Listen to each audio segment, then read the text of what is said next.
ஆமென். இந்த நாள் நாம் தியானிக்கும்படியாய் எசேக்கியேல் தீர்க்கதரிசன புஸ்தகத்தை திருப்பிக் கொள்வோம். எசேக்கியேல் தீர்க்கதரிசன புஸ்தகம் அதனுடைய 22வது அதிகாரம் அதனுடைய 30வது வசனத்தை நாம் தியானிக்கும். நான் தேசத்தை அழிக்காதபடிக்கும் திறப்பிலே நிற்கவும் சுவரை அடைக்கத்தக்கதாகவும் ஒரு மனுஷனை நான் தேடினேன்.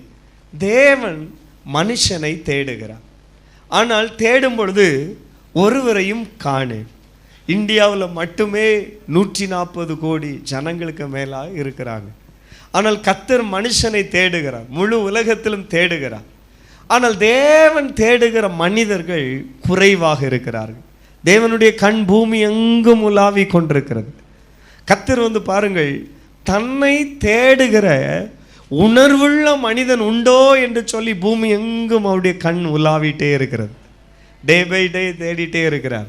ஒவ்வொரு தெரு வழியாக தேடுகிறார், ஒவ்வொரு கிராமத்திலும் தேடுகிறார், எல்லா பட்டணத்திலும் தேடுகிறார், சபைக்குள்ளே தேடுகிறார். தன்னை தேடுகிற உணர்வுள்ள ஒரு மனிதன் உண்டோ என்று சொல்லி பார்க்கும்படியாக கர்த்தருடைய கண் உலாவும் பொழுது அவரை தேடுகிற உணர்வுள்ள மனிதர்கள் பூமியிலே குறைந்து கொண்டிருக்கிறார்கள். அதன் நடுவிலும் ஆண்டவரை தேடும்படியாக ஒரு உணர்வை கர்த்தர் நமக்குள்ளே தந்தாரே, அதற்காய் கரங்களை தட்டி கர்த்தரை ஒரு ஸ்தோத்திரம் பண்ணுங்களேன்.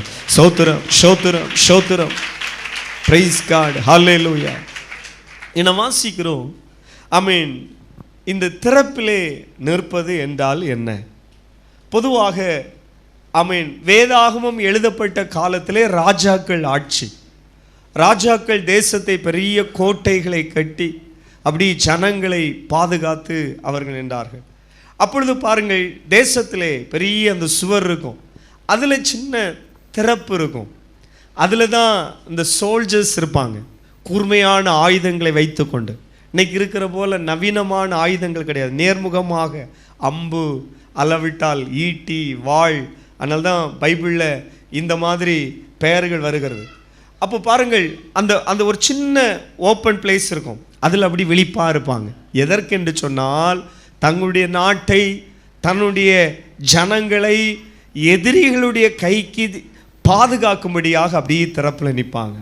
ஏன்னா என் தேசத்தை பாதுகாக்கணும், என் ஜனங்களை பாதுகாக்கணும், ஏதாவது எதிரிகள் வருகிறார்களா என்று சொல்லி பாருங்கள், ஜனத்திற்கும் பாருங்கள் எதிரிக்கும் நடுவிலே நிற்கிறது தான் அப்படி திறப்பில் நிற்கிறது. இப்பொழுது ஆண்டவர் தேடுகிற மனுஷன் என்று சொன்னால் அப்படி தன்னுடைய தேச பற்றோடு யுத்தத்திலே போர் முனையிலே நிற்கிறவர்களே அல்ல. இன்றைக்கு சாத்தான் யாரை விழுங்கலாம் என்று சொல்லி வகை தேடி கொண்டிருக்கிறான். பொல்லாத ஆவிகள், அல்லவிட்டால் பிசாசானுடைய அந்த தந்திரங்கள், அதுக்கு நம்மையும் நம்முடைய தலைமுறைகளையும் அல்லவிட்டால் தேசத்தையும் ஜனங்களையும் அந்த பொல்லாத ஆவிகளிடத்திலிருந்து, இந்த பொல்லாத சாத்தானுடைய சூழ்ச்சிகளிடத்திலிருந்து விலக்கி காக்கும்படியாக, ஜனங்களுடைய ரட்சிப்புக்காக, நம்முடைய வீட்டாருடைய பாதுகாப்புக்காக இன்னைக்கு நானும் நீங்களும் திறப்பில் நிற்கிறவர்களாக மாறணும். கரங்களை வீழ்த்தி ஒரு அல்லையே சொல்லுங்களேன், சத்தமாக சொல்லுங்களேன். ஆமீன். பாருங்கள், நம்முடைய பொதுவாக ஜனங்களுடைய அவர்களுடைய அந்த வாழ்க்கை மாறணும். எதுக்காக திறப்பில் 2வது நிற்கணும் அப்படின்னா, ஜனங்களுடைய வாழ்க்கை முறை மாறணும். போதை பொருட்களுக்கு அடிமையாகி கொண்டிருக்கிற நம்முடைய தேசத்திற்காக நம்ம திறப்பில் நிற்கணும். கர்த்தாவே, போதை பொருட்களில் வாலிபர்கள் விழுந்து கிடக்கிறாங்கப்பா, அவங்களுக்காக நான் திறப்பிலே நிற்கிறேன் என்று சொல்லி ஜெபிக்கிற சகோதரர்கள் எழும்ப வேண்டும். இன்னும் சிறு வயதிலே அநேகர் பாருங்கள், ஃபுல்லாக ஸ்டடியே வேண்டாம், அப்படி மொபைல்லே மூழ்கி இருக்கிறாங்க. சமீபத்தில் ஒரு தம்பி 8th தான் படிக்கிறான், அவன் மொபைலும் கையுமா இருக்கிறான். 10th எழுது, அப்புறம் ஏதாவது ஒரு பாலிடெக்னிக்கல் அப்படியாவது ஒரு டிப்ளமோ கோர்ஸாக முடிக்கலான்னா அதெல்லாம் தேவையில்லை அப்படின்னு சொல்லி இருக்கிறான். ரொம்ப பேசுகிறான். அவன்கிட்ட நம்ம அப்புறம் என்னத்தை பேசுகிறது? அவன் சொல்கிறான், இல்லை வேறு 8th படிச்சுட்டே சில ஹேட்ரிங் படிக்கலாம், அந்த அப்ராட் போகலாம், நிறைய சேலரி வாங்கலாம். அப்படியா, சரிப்பா, என்ன செய்ய?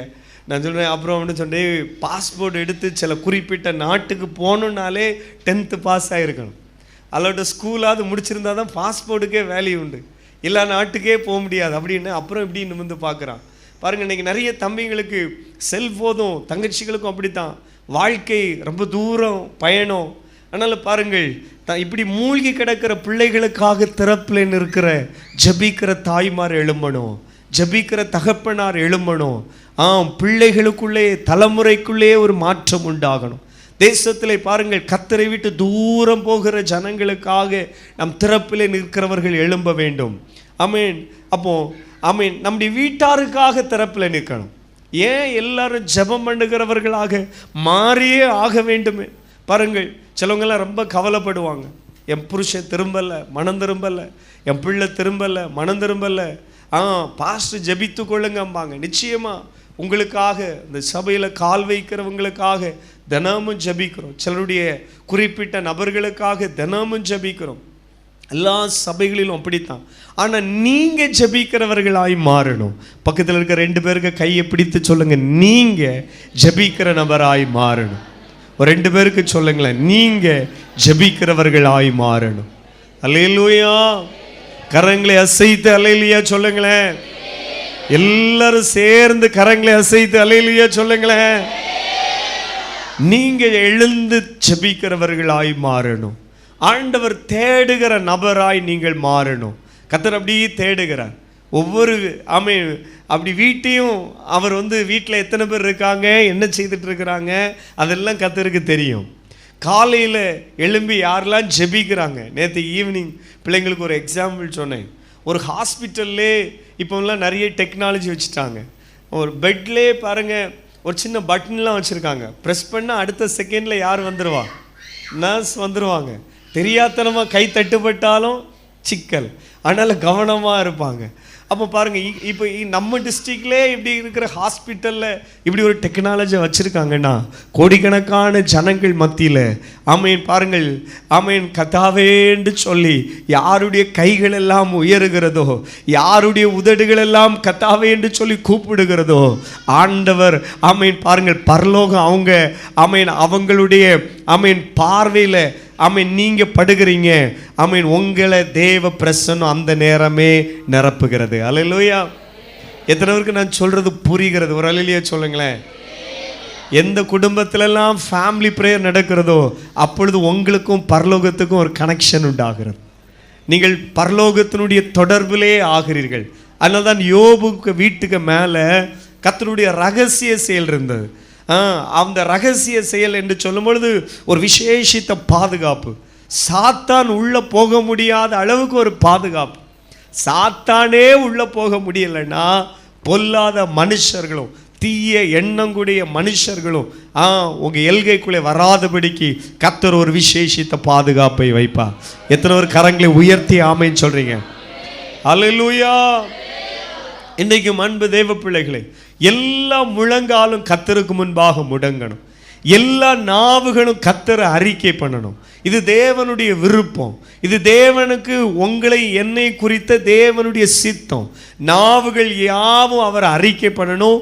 முழங்கால்கள் எல்லாம் கர்த்தருக்கு முன்பாக என்ன செய்யணும்? முடங்கணும். நம்ம வாலிப பிள்ளைகளுடைய முழங்கால்லாம் ஜீவனுள்ள தேவனுக்கு முன்பாக முடங்கணும். நீ அப்படியே ஆண்டவரேன்னு சொல்லி கூப்பிட்டு பாரு, கர்த்தர் உன்னை அற்புதமாய் நடத்துவார். அல்லேலூயா. அப்போ பாருங்கள், நாம் ஜனத்திற்காக நம்ம திறப்பில் நிற்கணும், நம்முடைய வீட்டாருக்காக திறப்பில் நிற்கணும், நம்முடைய தேசத்தினுடைய பாதுகாப்புக்காக நம்ம திறப்பில் நிற்கணும். பொல்லாத ஆவிகளிடத்திலிருந்து ஜனங்களை கர்த்தர் காக்கும்படியாக நாம் திறப்பில் நிற்க வேண்டும். அல்லேலூயா. பொதுவாக ஜனங்களை அல்லவிட்டால் குடும்பத்தை, பிள்ளைகளை தேவனிடத்தில் திருப்பும்படியாக தேவன் பாருங்க, நம்ம அதுக்காக என் பிள்ளைங்க எல்லாம் தேவனிடத்தில் திரும்பணும், என் ஜனம் என் கிராமம் தேவனிடத்தில் திரும்ப வேண்டும் என்கிற ஒரு ஆதாங்கத்தோடு ஆத்துமாதயம் செய்கிறவர்களாக இருக்க வேண்டும். ரெண்டாவது பாருங்கள், திறப்பில் நிற்கிறது என்று சொல்லும் பொழுது என்ன ஒரு காரியம் என்னவென்று சொன்னால், அது ஒரு இந்த பரிந்து பேசுகிற ஒரு ஜெபம். உயிரோடு இருக்கிறவர்கள் உயிரோடு இருக்கிறவர்களுக்காக ஜெபிக்கிறது தான் திறப்பில் நிற்கிறது. மரித்து போனவர்களுக்காக நம்ம ஜெபம் பண்ணி ஒரு பிரயோஜனம் கிடையாது. அதே போல் மரித்து போனவர்களும் நமக்காக ஜெபம் பண்ண மாட்டாங்க. எவ்வளோ பெரிய பரிசுத்தவான்களாக இருக்கலாம். இன்னைக்கு இந்தியாவில் வல்லமையாக பயன்படுத்தப்படுகிற சில பாத்திரங்கள் இருக்காங்க. அவங்க இறந்துட்டாங்கன்னு வச்சுருங்க, அவ்வளோதான் முடிஞ்சு. ஆனால் இப்போ இந்தியாவில் இருக்கிற சூழ்நிலையில் சங்கடம் என்ன தெரியுமா? கண்டிப்பாக ஃபோட்டோவை மாட்டி என்ன செய்திருவாங்க?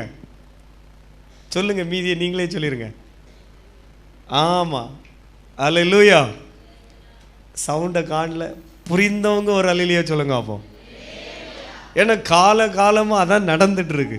ஆனால் பாருங்க, நான் சொல்ற விஷயம், ஒரு மரித்தால் அவர்கள் நமக்காக என்ன செய்ய பண்ண முடியாது? விண்ணப்பம் பண்ண முடியாது. சொல்லுங்க, ஒரு ஆள் மரித்தால் நமக்காக என்ன செய்ய முடியாது? ஒரே ஒருவரை தவிர. யாரை மட்டும் தவிர? இயேசு கிறிஸ்துவை தவிர. அவர் பிதாவினுடைய வலது பார்சத்தில் இருந்து கொண்டு உங்களுக்காக எனக்காக எண்ணிக்கை கடங்கா பெருமூச்சோடு விண்ணப்பம் பண்ணி கொண்டிருக்கிறார். ஏன் நம்ம பேதுரு அவரே நமக்காக என்ன செய்ய முடியாது? பவுல் சொன்னார், இரவும் பகலும் உங்களுக்காக நான் என்ன செய்கிறேன்? போராடி ஜெபிக்கிறேன்னாரே.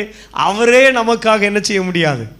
விண்ணப்பம் பண்ண முடியாது. அதுக்கு பிறகு வந்த லிஸ்ட்ல இருக்கிற 1000 புனிதர்களுக்கு பேரை சொல்லவே வேண்டாம். அப்போ புனிதர்கள் நமக்காக வேண்டிக் கொள்ள முடியாது. எவ்வளவு பெரிய பரிசுத்தவான்களானாலும் பரிசுத்தவாட்டியானாலும் மரித்தவர்கள் இயேசு கிறிஸ்துவை தவிர வேற யாரும் நமக்காக என்ன செய்ய முடியாது? விண்ணப்பம் பண்ண முடியாது. இதை நல்லா புரிந்து கொள்ள வேண்டும். அப்போ உயிரோடு இருக்கிறவர்களுக்காக, உயிரோடு இருக்கிற நம்ம என்ன செய்யலாம்? ஜெபம் பண்ணலாம். இறந்த பிறகு எப்படியாவது அவங்கள பரலோகத்துக்கு ஏற்றி விடுங்கன்னா நடக்கவே நடக்காது. அப்படின்னா தான் பிரச்சனையே இல்லையா? அப்படி ஒரு பைபிள் சொல்லிதுன்னா இன்றைக்கி நம்ம இங்கே இருக்கிறவங்கள நிறைய பேர் ஆப்செண்டாக இருக்கும். அவங்க கிரிக்கெட் விளையாட போயிடுவாங்க, அல்லாவிட்ட கடையே திறந்துடுவாங்க. நம்ம சகோதரர்கள் பாஸ்ட் சும்மா அன்றைக்கி பிரசங்கம் பண்ணிகிட்டு இருப்பார். அவங்கவுங்க வேலைக்கு போயிடுவாங்க. அது பாருங்கள், மீண்டும் அடுத்த இயேசு கிறிஸ்து வர்றாருன்னு தெரிஞ்சவுடன் அவங்க வருவாங்க, இல்லாட்டு டெத் ஆயிடுவாங்க. எப்படியாவது எங்கள் சபையார் எங்களுக்காக விசேஷித்த கூட்டங்களை நடத்தி எங்கே அனுப்பி விடுவார்கள். அது நடக்கவே நடக்காது. இன்னைக்கு பாருங்கள், அதனால தான் நிறைய பேர் துணிகரமாக நல்ல இயேசு தாசன், அல்லாவிட்டால் கிறிஸ்து தாசன், இப்படியெல்லாம் நல்ல பேரெல்லாம் வச்சுட்டு டாஸ்மார்க் கடையில் முதல் வரிசையில் நிற்கிறது. ரவுடி பட்டியல்லையும் ஃபஸ்ட் இடத்தை A1 ரவுடி. அந்த இதே இப்போ A1ல் A+ல் என்ன செய்திருவாங்க? மாறிடுவாங்க. ஏன்னா இறந்த பிறகு எப்படியாவது என் மனைவி கண்ணீர் விட்டு ஜெபம் பண்ணி எங்கே ஏற்றி விடுவாள்? நடக்கவே நடக்காது. நல்லா புரிந்து கொள்ளுங்கள். அப்போ இந்த பூமியிலே கர்த்தர் நமக்கு கொடுக்கப்பட்டிருக்கிற நாட்களில், நமக்கு தந்திருக்கிற இந்த வாழ்க்கையில் இயேசுவை நாம் விசுவாசித்து அவருக்கு பிரியமாக வாழ்ந்து என்னெல்லாம் கிரியை நடப்பிக்கிறோமோ, எவ்வளவெல்லாம் உண்மையாக இருக்கிறோமோ அதுக்குள்ள பலனை தான் கர்த்தர் நமக்கு தரும்படியாக வேகம் வரப்போகிறார். ஒரு அல்லேலூயா சொல்லுங்களேன், சத்தமாக சொல்லுங்களேன். பாருங்கள், சிலரெல்லாம் நான் பார்க்கும்போது சுவிசேஷம் சொல்லும்போது ஷார்ட்டாக ஒரு வேர்டு சொல்லுவேன். ஆடின ஆட்டமெல்லாம் போதும், பாடின பாட்டமெல்லாம் போதையா. இயேசுக்கு உங்கள் வாழ்க்கையை ஒப்பு கொடுங்க. இனியுள்ள வாழ்க்கையாவது இயேசுக்கு பிரியமாக வாழுங்க. பரலோகத்துக்கு போண்டாமா? பாருங்கள் அன்பு தேவ பிள்ளைகளே, இந்த பூமியிலே நாம் இயேசுவை ஏற்றுக்கொண்டு அவர் பிரியமாக வாழ்கிற வாழ்க்கை வாழ வேண்டும். கவனிங்கள், அப்போ பரிந்து பேசுகிற ஜபம் என்று சொல்லும் பொழுது உயிரோடு இருக்கிறவர்களுக்கு, உயிரோடு இருக்கிறவர்கள் ஜபம் பண்ணுகிறது தான் அந்த பரிந்து பேசுகிற தேவம் ஜபம். ரெண்டாவதாக இந்த திறப்பிலே நிற்கிறது என்னவென்று சொன்னால், ஒரு எழுப்புதலுக்காக, ஒரு எழுப்புதலுக்காக. ஆண்டவரே, சபைக்குள்ளே ஒரு எழுப்புதலை போடுங்க. இந்தியாவில் இருக்கிற சபைகளுக்குள்ளே ஒரு எழுப்புதலை போடுங்க. இதுவும் திறப்பிலே நிற்கிற ஒரு அனுபவம். Price God. ஜனத்திற்காக, தேசத்திற்கு. மீண்டும் அதை சொல்கிறேன். ஒரு சோல்ஜர், ஒரு நாட்டுடைய எல்கையிலே, இந்தியாவினுடைய எல்கையிலே இராணுவ வீரர்கள் இருக்கிறார்கள். இதே போல் பாருங்கள், ஒவ்வொரு தேசத்தினுடைய எல்கையிலே அப்படி திறப்பிலே நின்று கவனமாக இருப்பாங்க. எதிரிகளிடத்திலிருந்து தேசத்தை என்ன செய்வதற்காக? பாதுகாப்பதற்காக. Praise God. சில வேத வசனங்களை நாம் வாசித்து நாம் ஜெபிக்க போகிறோம். ஒன்றாவதாக ஆண்டவர் பாருங்கள், விண்ணப்பம் பண்ணுகிறவன் இல்லை என்கிற ஒரு ஆதாங்கம் கர்த்தருக்கு இருக்கிறது. ஏசாயா தீர்க்கதரிசன புஸ்தகம் 59வது அதிகாரம் 16வது வசனத்தை வாசிங்களேன். ஒருவனும் இல்லை என்று கண்டு விண்ணப்பம் பண்ணுகிறவன் இல்லை என்று தேவன் ஆச்சரியப்பட்டார். கவனிங்கள், அப்போ விண்ணப்பம் பண்ணுகிறவர்கள் எழும்ப வேண்டும். Praise God. அந்த வார்த்தையை சொல்லுங்க. விண்ணப்பம் பண்ணுகிறவர்கள் என்ன செய்யணும்? எழும்பணும். கர்த்தாவே என்று சொல்லி ஜெபிக்கிற பாருங்கள், சபைகள் எழும்பணும். ஜெபிக்கிற சகோதரர்கள் எழும்பணும். ஒரு குறிப்பிட்ட நேரம் விண்ணப்பம் பண்ணுகிறதற்காகவே நீங்கள் அவருடைய பாதத்தில் இருக்கணும். அவருடைய விண்ணப்பம் பாருங்கள், நிறைய ப்ரேயர் ரிக்வெஸ்ட், நிறைய ஜெப விண்ணப்பங்கள் வச்சுருக்கணும். அதை எழுதி ஜெபம் பண்ணும். அது குறிவைத்து அடிக்கிறதுக்கு சமம். சும்மா காமன் ஆண்டவரே இந்தியாவை ரட்சியும் அல்லவற்றில் எங்கள் சபையை இல்லை ஆமென். சில எல்லாம் நீங்கள் பிளான் பண்ணி நல்ல திட்டமிட்டு உங்கள் டைரியிலெல்லாம் எழுதி நீங்கள் ஜெபம் பண்ணுங்களேன். சில ஆண்டுகள் போகும்பொழுது உங்களுக்கே ஆச்சரியமாக இருக்கும். ஆமாம், நீங்கள் கர்த்தர் அதை பார்க்கும்பொழுது ஸ்தோத்திரம் பண்ணுவீங்க. நான் இந்த வருஷத்தில் இப்படி ஒரு சில காரியத்திற்காக ஜெபம் பண்ணேன். இதெல்லாம் கர்த்தர் என் ஜெபத்தை தள்ளாமலும் தம்முடைய கிருபை என்னை விட்டு விலக்காமலும் இருக்கிற கர்த்தருக்கு ஸ்தோத்திரம் என்று சொல்லி உங்கள் உள்ளம் பூரிப்பிக்கும். அல்லேலூயா. ஜெபிக்கிறவர்களுக்கு ஆண்டவர் கொடுக்கிற சந்தோஷம், ஆமென், மகிழ்ச்சியில் இதுவும் ஒன்று. ஆமென். கர்த்தர் மெய்யாகவே என்னுடைய விண்ணப்பத்தை என்ன செய்தார்? கேட்டார். தம்முடைய ஆலயத்திலிருந்து என்னுடைய சத்தத்தை கேட்டார் என்று நீங்கள் கர்த்தரை மகிமைப்படுத்துவீங்க. அல்லேலூயா. ஏன் பண்ணி ஜெபம் பண்ணுங்க. தானியேல் அப்படித்தான் தினமும் தான் செய்து வந்தபடியே தினமும் 3 வேளை ஜெபம் பண்ணான். 3 வேளை எவ்ரிடே 3 டைம் ஜெபம் பண்ணான். நீங்கள் பாருங்கள், ஆண்டவருடைய சமூகத்தில் ஜெபிப்பதற்கு ஒரு வாஞ்சை வேணும். ஆண்டவருடைய சமூகத்தில் நான் இருக்கணும், ஜெபிக்கணும் என்று சொல்லி. அப்போ விண்ணப்பம் பண்ணுகிறவன் இல்லை, தேவனுக்கு அந்த ஆதாங்கம் இருக்கிறது. சில வீட்டெல்லாம் அப்படியே கர்த்தர் ஆவலா பார்ப்பார். இந்த வீட்டில் காலையிலேருந்து இவ்வளவு நேரம் நான் கொடுத்தேன், 24 மணி நேரம் கொடுத்தேன். இந்த தங்கச்சிக்கு 24, சில பிள்ளைங்களுக்கெல்லாம் ஸ்கூல்லாம் லீவ் விட்டாச்சு, எக்ஸாம்லாம் முடிஞ்சாச்சு, சில மாதம் இன்னும் லீவ் இருக்குது. கர்த்தர் அப்படியே உன்னை கவனிச்சிட்டே இருப்பார். ஒவ்வொரு நபரையும் கர்த்தர் வாட்ச் பண்ணுறாரு. 24 hours ஒன் டே கொடுத்த பிறகும் சில மணி நேரம் என்ன பாதத்தில் இவள் இருக்கலையே, பைபிளை கையில் எடுக்கலையே. சிலவங்க எல்லாம் அப்படியே இந்த மொபைலே தான் அப்படியே இருப்பாங்க. இல்லை பெரியவங்களுக்கும் இப்போ ஒரு காரியத்தை சொல்கிறேன். கர்த்தருக்கு பயந்தாவது பைபிளை கையில் எடுங்க. கர்த்தருக்கு பயந்தாவது ஆண்டவர் தேடுங்க. கர்த்தர் சொல்கிறா, நீ என்ன மறந்தா நான் ஒன்றை மறப்பேன், என் வேதத்தை நீ மறந்தா நான் உன் பிள்ளைகளை மறப்பேன்னு சொல்லியிருக்கிறாரு. மொபைல் எடுக்கிற ஆர்வம் உங்களுக்கு இயேசுவின் நாமத்திலே குறைவதாக, வேதத்தை கையில் எடுக்கிற அந்த வாஞ்சை கர்த்தருடைய நாமத்திலே பெருகுவதாக. அல்லேலூயா. அனுதினமும் வேதத்தை வாசியுங்கள். அவருடைய சமூகத்தில் இந்த ஜெபிக்கிறது, அவருடைய பாதத்தில் இருக்கிறது, நீங்கள் அவரை தேடுகிறதற்கு பாருங்கள், அதுக்கு ஒரு காரணமாக இருக்கிறது. திறப்பிலே நின்ற சில மனுஷரை பார்க்க இருக்கிறோம். முதலாவதாக 106வது சங்கீதம் 23வது வசனத்திலே மோசே இஸ்ரவேல் ஜனங்களுக்காக திறப்பில் நிற்கிறார். மோசையை குறித்து நாம் வேதத்தில் வாசிக்கிறோம். ஆகையால் அவர்களை நாசம் பண்ணுவேன் என்று கர்த்தர் இஸ்ரவேல் ஜனங்களை குறித்து சொன்னார். அப்பொழுது அவரால் தெரிந்து கொள்ளப்பட்ட மோசே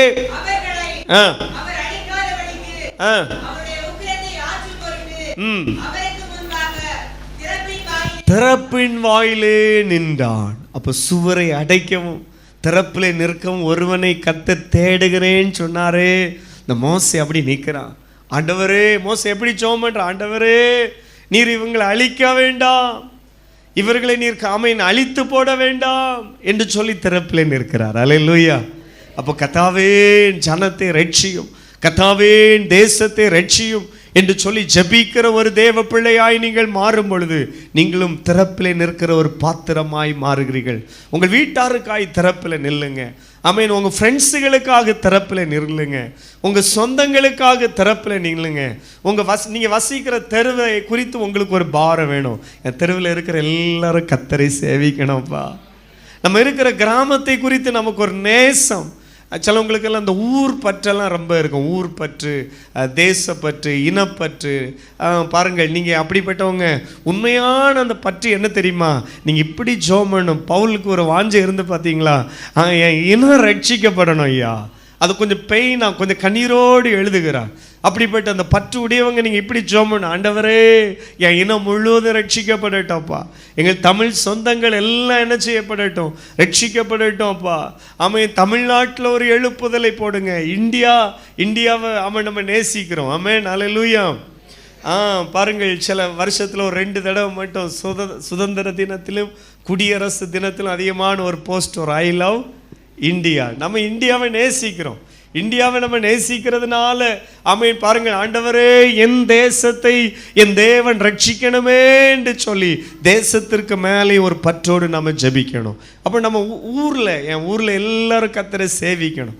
ஊருக்கு மேலே ஒரு பாரம் உடையவங்க, கர்த்தாவே கர்த்தருக்கு முன்பாக முழங்கால் இடுகிற முழங்கால்கள் என் ஊரில் பெருகட்டோப்பா. ஆமென். கர்த்தரை அறிக்கை பண்ணுகிற நாவு என் ஊரில் பெருகட்டோப்பா. உம்மை துதிக்கிற துதியை சொல்லுகிறவர்கள் என் ஊரில் பெருகட்டும் என்று சொல்லி நீங்கள் நடக்கும் பொழுதும் இருக்கும் பொழுதும் ஆமென் நம்ம பார்வை வித்தியாசமாக இருக்கணும். ஆமென் பாருங்கள், உலக மனுஷன்லாம் இன்னொரு பார்வையிலே தங்கள் தெருவில் தங்கள் கிராமங்களில் நடப்பாங்க. ஆனால் கர்த்தரை அறிந்திருக்கிற தேவஜனமே, நம்ம ஒரு இடத்துல ஒரு ஒரு ஒரு 5 நிமிஷம் நடக்க சான்ஸ் கிடைச்சாலே ஆமென் நான் நடக்கிற இந்த பகுதியில் ஒரு மாற்றம் உண்டு பண்ணுங்க. இந்த பகுதி தேவ பிரசன்னத்தினாலே நிரப்பப்படட்டும். இப்படிப்பட்ட ஒரு தூர பார்வையை கர்த்தர் ஒவ்வொருவருக்கும் தருவாராக. மோசே அப்படிப்பட்ட ஒரு பார்வை உடையவன். அவன் திறப்பில் நிற்கிறான். இப்பொழுது ஜனத்திற்கும் தேவனுக்கும் நடுவில் நிற்கிறான். திறப்பில் நிற்கிறது என்று சொன்னால் பாருங்கள், ஜனத்திற்கும் தேவனுக்கும் நடுவில். ஒரு அல்லேலூயா சொல்லுங்களேன். மோசே எப்படி நிற்கிறான்னு சொல்லுங்க. ஜனத்திற்கும் தேவனுக்கும் நடுவில் நிற்கிறது தான் திறப்பில் நிற்கிறது. அப்போ இந்த அம்மா மாதிரிலாம் பிள்ளைகளுக்காக திறப்பில் நிற்கணும். காலையில் சமையல் பண்ணி கொடுங்க, நல்லது. பிள்ளைகளுக்கான எல்லா காரியங்களையும் செய்யுங்க, நல்லது. சகோதரர்கள், நீங்கள் கடினமாக உழைக்கிறீங்க, பிள்ளைங்களுக்கான தினமும் பிள்ளைகளுக்காக திறப்பிலே நிற்க வேண்டும். அல்லேலூயா. தேவனுடைய சந்நிதியில் நிற்கணும். ஆமென். ஆபிரகாமை குறித்ததுக்கு ஒரு நல்ல எக்ஸாம்பிள். 2வது திறப்பில் நிற்கிற ஒரு மனுஷன் நமக்கெல்லாம் எடுத்துக்காட்டாக ஆதியாகமத்தின் புஸ்தகம் 18வது அதிகாரம் அவனுடைய 23வது வசனத்திலே பார்க்கிறோம். ஆபிரகாம்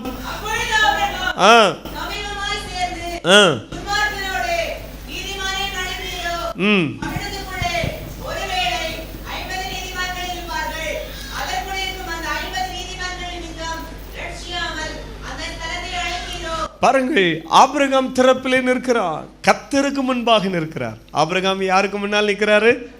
அப்போ திறப்பிலே நிற்கிற மனுஷன் இப்போ கர்த்தருக்கு முன்பாக நிற்கிறான். அவன் பாருங்கள் ஜனத்திற்காக நிற்கிறான். பாவத்திலே மூழ்கி கொண்டிருக்கிற பட்டணத்திற்காக நிற்கிறான். இன்றைக்கும் நாமும் தேவ சமூகத்திலே பல நேரங்களில் நம்மளை அப்படியே உட்காரணும், தேவ சமூகத்தில் உட்காரணும். சில இடத்துல ஃப்ரெண்ட்ஸுக்காக வெயிட் பண்ணுவோம், பஸ்ஸுக்காக வெயிட் பண்ணுவோம், அல்லவிட்ட ட்ரெயினுக்காக, ஃப்ளைட்டுக்காக. கனெக்டிங் ஃப்ளைட்டுன்னா பின்ன சொல்லாண்டா. சில எல்லாம் 8 hours 10 hours அப்படியெல்லாம் உட்கார வேண்டியிருக்கும். நான் சொல்கிற விஷயம் பாருங்கள், ஆமென், கர்த்தருடைய பாதத்தில் எல்லா தெய்வ பிள்ளைகளும் தினமும் கொஞ்சம் நேரம் உட்காரணும், அல்லவிட்டால் கொஞ்சம் நேரம் நிற்கணும், கொஞ்சம் நேரம் முழங்கால் படியிடணும். Price card. கரங்களை உயர்த்தி ஒரு அல்லேலூயா சொல்லுங்களேன். பக்கத்தில் 2 பேருக்கு கையை பிடி சொல்லுங்க. ஆபிரகாம் கர்த்தருக்கு முன்பாக நின்றான். சொல்லுங்க, ஒரு 2 பேருக்கு சொல்லுங்க. ஆபிரகாம் கர்த்தருக்கு முன்பாக நின்றான். அல்லேலூயா. நீங்களும் கர்த்தருக்கு முன்பாக நில்லுங்கள். கண்ணை பார்த்து சொல்லணும். நீங்கள் கண்ணை பார்த்து சொல்லாததுனால நைஸாக குலுக்கிட்டு விட்டுருவீங்க.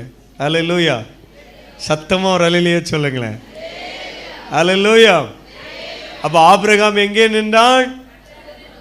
எதுக்காக நின்றான்? என்ன ஆசீர்வதியும் ஆண்டவரே. அப்படி அழுது ஜெபம் பண்ணானா ஆபிரகாம்? ஆண்டவர், இன்னைக்கு நிறையவருடைய ஜெபம் இவ்வளோதான், ரொம்ப ஷார்ட். என்னை ஆசீர்வதியும், என் பிள்ளைகளை ஆசீர்வதியும், என் புருஷனை ஆசீர்வதியும், அப்புறம் ஊரில் இருக்கிற அம்மா அப்பாவோடு கூட இருங்கப்பா. ஆமேன். இல்லை, அது திறப்பிலே நிற்கிறதல்ல. அல்லேலூயா. சத்தமாக கை அசைச்சு ஒரு அல்லேலூயா சொல்லுங்களேன். ஆமேன். ஆபிரகாம் கர்த்தருக்கு முன்பாக நிற்கிறான். ஆண்டவரே, 50 நீதிமான்கள் இருந்தால் அந்த பட்டணத்தை நீர் அழிப்பீரோ? ஆண்டவர் சொல்றாரு, இல்லை அழிக்க மாட்டேன். 2வது சொல்ற, மீண்டும் கர்த்தருக்கு முன்னால வந்து நிற்கிறார். ஆமீன். பாருங்கள், நான் ரொம்ப அற்பமானவன், அல்லவிட்டால் தூசிமான நான் மீண்டும் உமக்கு முன்பாக வந்து நின்று பேச துணிந்தேன். 5 குறைவாக இருந்து 45 நீதிமான்கள் இருந்தால் அந்த பட்டணத்தை நீர் அழிப்பீரோ? ஆபிரகாமுக்கு ஒரு ஆத்ம பாரம். சரி, நம்மளை விட்டு தான் இவன் இந்த லோத்து போயிட்டான், சரி அவன் நமக்கு கீழ்ப்படியாமல் போனதுனால தான் அவனுக்கு இந்த சோதனைலாம் வந்துட்டு சாகட்டும் அப்படின்னு நினைக்கலைங்க. எல்லாரும் ரட்சிக்கப்படணும், எல்லாரும் காப்பாற்றப்படணும். அந்த வார்த்தையை சொல்லுங்க, எல்லாரும் ரட்சிக்கப்படணும், எல்லாரும் காப்பாற்றப்படணும். ஆபிரகாமுடைய அந்த நல்ல இருதயத்திற்காய் கர்த்தரை ஸ்தோத்திரம் பண்ணுகிறேன். ஆண்டவரே என்று சொல்லி திறப்பில் நிற்கிறான். எதுக்காக என்ன ஒரு மைண்டில் இவன் நிற்கிறான் அப்படிங்கிறது கர்த்தருக்கு தெரியும். அல்லேலூயா. ஸோ நம்முடைய சிந்தை மண்டலம் இருக்குது பார்த்தீங்களா, இது ஒரு கம்ப்யூட்ரு, அல்லாட்ட இது ஒரு லேப்டாப், இது ஒரு பெரிய மெமரி, இதுக்குள்ளே அவ்வளோ டேட்டா இருக்குது. இப்போ ஓரத்தில் ஒரு ஃபைலை சிலவங்கெல்லாம் மொபைலில் கூட சிலதெல்லாம் போட்டு ஒரு பாஸ்வேர்டு போட்டுருவோம், சில வீடியோ, சில இதெல்லாம், சில விஷயம் ஃபோட்டோ, சிலதெல்லாம். ஆனால் கர்த்தருக்கு மறைவாக இங்கே எதையும் என்ன செய்ய முடியாது, வைக்க முடியாது. என்ன ஒரு காரியத்தையும் இது அங்கே ஒழிச்சு அங்கே ஓரத்தில் வைக்க முடியாது. அவருக்கு எல்லாம் தெரியும். என்ன ஒரு பாரத்தோடு ஆண்டுடைய சமூகத்தில் இருக்கணும்னு தெரியும். ஒரு தேவ மனுஷனுக்கே அவள் பிள்ளை மரித்து போய் வந்திருக்கிறாங்கிறத கர்த்தர் என்ன செய்தார், மறைத்தார். ஆனால் அவர் சொல்றார், கர்த்தர் மறைத்தார். அல்லேலூயா.